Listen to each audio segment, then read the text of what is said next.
Hi, I'm Frank Baker, Director of Enid Buzz Media and Marketing, and we have another chance to take a deep dive with one of the candidates for Enid City Commission in the city elections coming up February 9th. We're with Kent Rorick, who is running for Ward 3. And a lot of people know Kent because he's been in the business community for a lot of years. But first off, Kent, for those who maybe don't know you, let's talk about your background. Okay. Well, I grew up in Minnesota, and I raised horses. I grew up out in the country. My family had ponies. We raised some really good champion ponies that sold all over the country. And that led me to start a business, a horse transport business.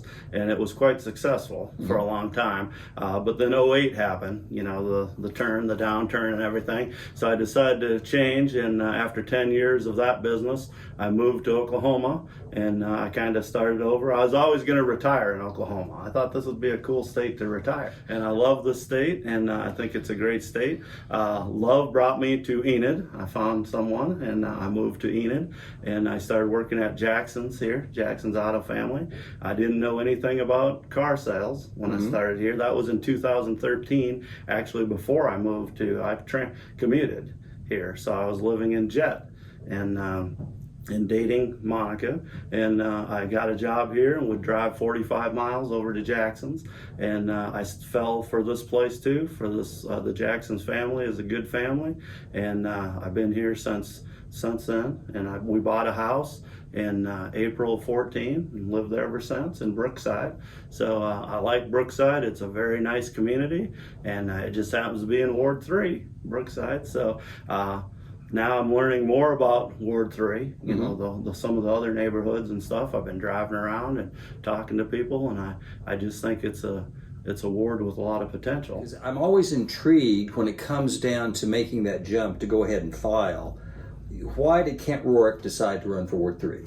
Okay, well, you know, there's always the pat answers. You know, we need some help in Ward 3. If you drive in Ward 3 for one day, you know, the streets are bad, and some of the streets are bad. Now, Brookside, for most part, the streets are pretty good. You know, that development's been, the upkeep's been pretty good, but other parts of Ward 3 definitely need some help. And then the street lights, I mean, there's literally parts where I've stood since I decided to run and stood out in front of someone's house, and you can't see that you're there. You know, it's scary. I mean, there's certain houses that it's safety for the people in Ward 3. Some of it's just not there, you know, and I feel like sometimes I said this before, but it's the forgotten part of town sometimes, the east side of town and Ward 3. So that's one of the reasons I ran, and I did wait till the last day to file. I mean, there is 3 days to file, or, you know, it was Monday, Tuesday, Wednesday was like the deadline, and Wednesday at 5, I filed at 2 o'clock. I was hoping, you know, maybe a woman or somebody would run. You know, we don't have any women represented on the board, and or someone more qualified than me. I mean, I feel I'm qualified, but if somebody, I'm a voter too. You know, I live there, so I'm going to vote.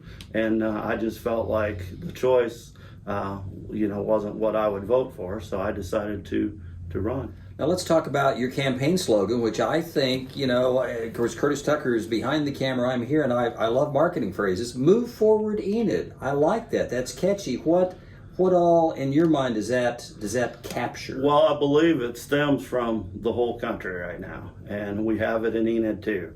You know, if you watch the city hall meetings and stuff, the city council meetings, and just the divide, and there's a wedge in this country right now, and especially in Enid too, over things that we just keep dredging up.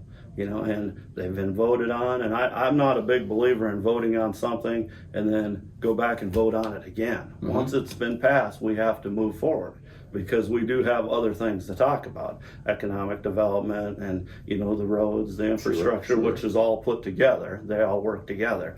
But if we keep dredging up the past, how are we going to move forward? So let's move forward, Enid, and all work together. You talk about working together, and having served on city commission myself, you know, you can't get anything accomplished unless you have 4 votes, unless you have 4 folks willing to go with you.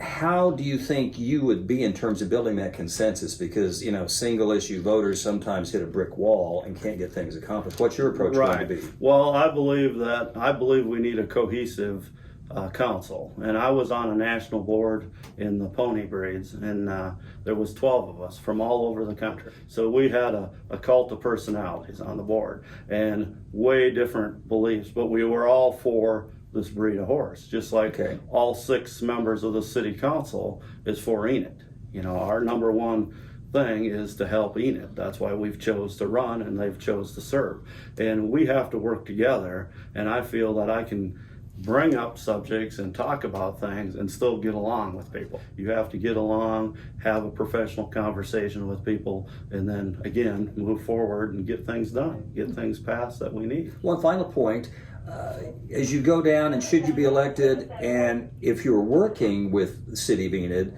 the folks in place, staff and the like, what's your assessment? Is do a lot of things need to be changed, or what will your approach be in terms of your interaction with the general, the city manager and the rest of the staff? Well, I believe the city's doing a good job. It's a big job. I mean, Enid is a sprawling community. It's ever growing. People want more stuff all the time. I believe the police and the fire department. I mean, they have hard jobs, and safety of our citizens is number one, and I believe Enid does a good job of that. What we do need is we need economic development, and in Ward 3, we need infrastructure to do that. Businesses don't want to come in if they drive around and see the state of our streets, and they need people to come in. The unemployment rate is very low in Enid. Well, if you want to bring in a big business like a box store, they need employees.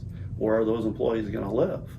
So we need more development. The west is pretty full out here. I mean, we're pretty full on the west side. The east side, there's so much potential. That's another reason I ran, because I think the potential of Enid is great. And there is term limits and stuff, so if I'm elected successfully, I mean, I may serve 4 years and then another 4 years, then someone else can come in with their ideas. But my ideas is to work with a cohesive board and to develop the east side because of the potential there, and try to bring in businesses to the east side. Those are the comments of Kent Rorick, who's a candidate for Ward 3 in the upcoming City Commission election set for February the 9th. I'm Frank Baker. Thanks for watching. Thank you.